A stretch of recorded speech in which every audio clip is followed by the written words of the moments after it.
इन steps को follow कर file करें आईटीआर। भगवान जाने इस हिसाब किताब से पीछा कब छूटेगा अपना। शायद कभी नहीं। तो क्या इसका मतलब ये हुआ कि हम हमेशा ऐसे ही परेशान होते रहेंगे, क्योंकि टैक्स तो आपको हर साल देना पड़ेगा। शायद कोई सीए या प्रोफेशनल अकाउंटिंग सर्विस वाला आपकी कोई हेल्प कर सके।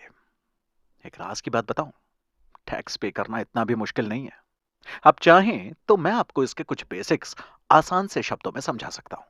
फिर आप भी अपना टैक्स खुद बिना किसी की मदद के आसानी से पे कर सकते हैं। मान लीजिए आपको अपना इनकम टैक्स भरना है, तो इसे भरने के लिए आपको इनकम टैक्स ऑफिस जाकर मेहनत करने की जरूरत नहीं है। ये टैक्स आप घर बैठे बैठे इंटरनेट पर भी भर सकते हैं। मैं समझाऊं कैसे? अरे बहुत ही आसान है। इनकम टैक्स विभाग की वेबसाइट incometax.gov.in पर जाएं और लॉग इन करें। नया पेज खुलेगा।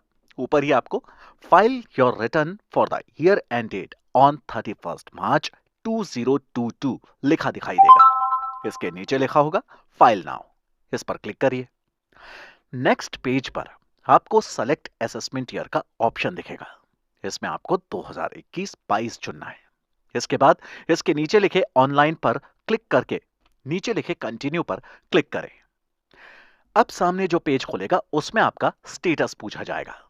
इसमें आपको इंडिविजुअल, एचयूएफ यानी हिंदू अनडिवाइडेड फैमिली और अदर्स का ऑप्शन मिलेगा। आपको इंडिविजुअल का ऑप्शन चूज करके कंटिन्यू पर क्लिक करना है। अब पूछा जाएगा कि आप कौन सा आईटीआर फॉर्म भरना चाहते हैं। आप एक नौकरी पेशा हैं तो आपको आईटीआर 1 सेलेक्ट करना होगा। अगर आप कोई दूसरा फॉर्म भरते हैं तो उसे भी चुन सकते हैं, लेकिन यहां पर मैं नौकरी पेशा के हिसाब से आईटीआर 1 फॉर्म भरना बता रहा हूं। तो आईटीआर 1 पर सेलेक्ट करके नीचे नीले रंग के बॉक्स में लिखे प्रोसीड विद आईटीआर 1 पर क्लिक करें।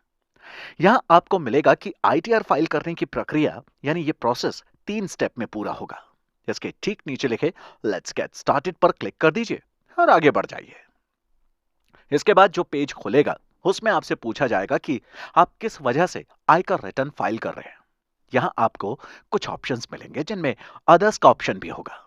आपको जो सही लगता है उस पर क्लिक करके कंटिन्यू बटन पर क्लिक करना है। जैसे मान लीजिए कि आप नौकरी पेशा है और सालाना इनकम 5 लाख रुपए है। इंश्योरेंस वगैरह स्कीम में अगर आप रकम जमा करते हैं तो taxable income is more than basic exemption limit पर क्लिक करें। इसके तुरंत बाद आपके सामने एक मैसेज आ जाएगा कि इनकम टैक्स विभाग की तरफ से कुछ इंफॉर्मेशन पहले से ही भर दी गई हैं, बस आप उनको कंफर्म कर दीजिए। अब validate your returns breakup pre filed में आपको 5 ऑप्शंस दिखाई देंगे। आपको बारी बारी सब सेक्शंस खोलने हैं और उनकी जानकारी चेक करनी है।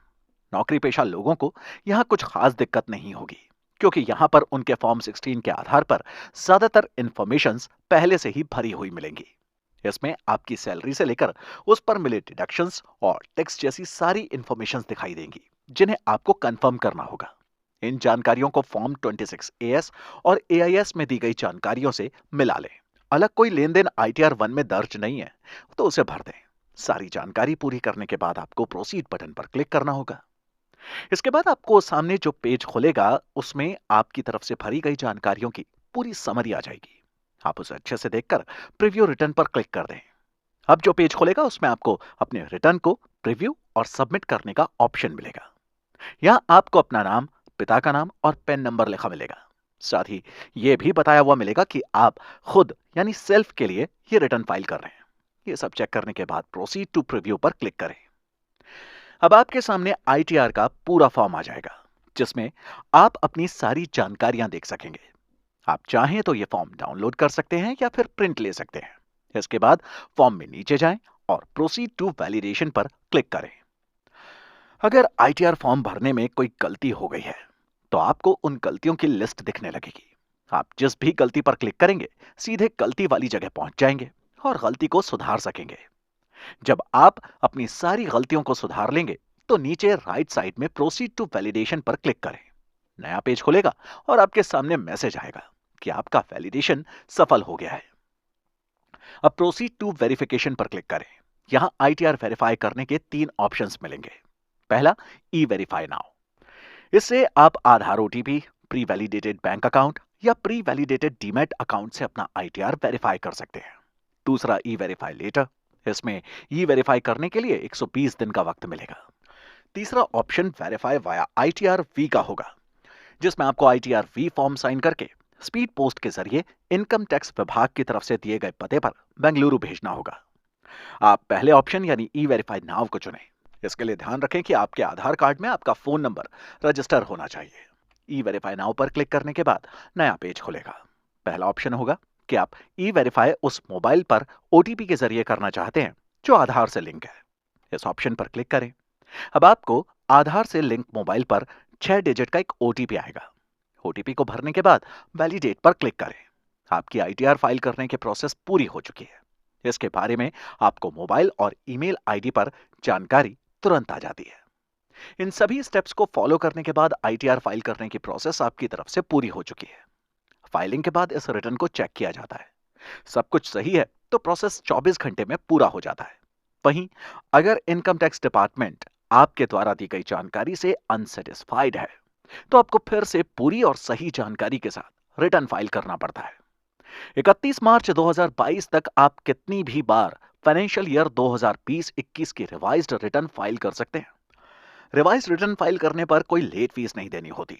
ITR फाइल करने में कोई परेशानी आए तो बेहतर होगा कि किसी CA या एक्सपर्ट की सलाह लें। आई नो कि आपको लग रहा होगा कि इनकम टैक्स भरना जी का जंजाल है, लेकिन अगर आपने ये नहीं किया तो फिर जो मुश्किलें आपको झेलनी पड़ेंगी उन्हें देखकर आप यही कहेंगे कि इससे अच्छा तो इनकम टैक्स रिटर्न ही भर देते। अपने एक्सपीरियंस से बता रहा हूं, देखना आप बाद में मुझे थैंक यू ही बोलेंगे। पर इस बीच आप हमारा अगला एपिसोड सुनना मत भूल जाना। उसमें मैं GST के बारे में बताऊंगा। अरे जनाब, इनकम टैक्स के बाद ये GST ही है जिसका नाम सुनते ही लोगों के पसीने छूट जाते हैं। लेकिन कुछ भी कहिए, है बड़ी ही इंटरेस्टिंग चीज। मिलते हैं नेक्स्ट एपिसोड में।